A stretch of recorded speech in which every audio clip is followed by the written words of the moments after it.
you talked about education, so let me stay on that stream. I hope you will agree with me that by the time an immigrant gets to the stage of citizenship, it's normally 4 years by the time everything is done, that it may be time lost. Would you then agree with me that integration, which starts on day one, integration and reconciliation go hand in hand? And what can you tell me about your plans to restructure integration services so that the education starts on day one and not at year 4?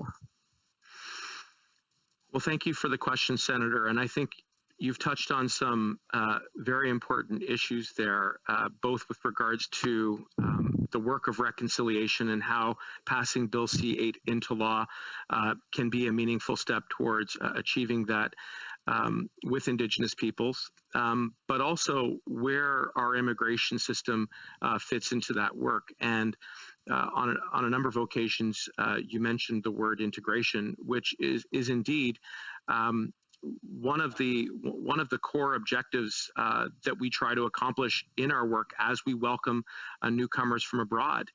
And I'm very proud of the work that our government does, that our public servants do, that we get to do with you, that our partners in the settlement service ecosystem do in the work of integration. It's something that we have been revered for by many other like-minded countries from around the world.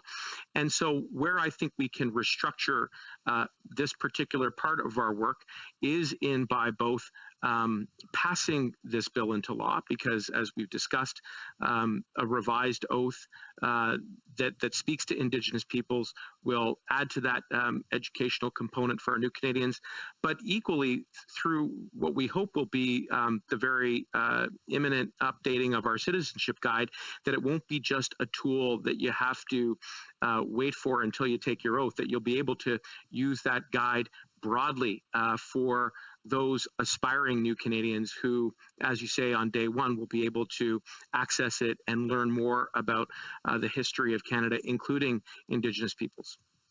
So I'm hoping I hear you say that, in fact, the history of Canada's Indigenous people and our efforts in reconciliation will be embedded into language classes, and that's where lots of immigrants go to learn English.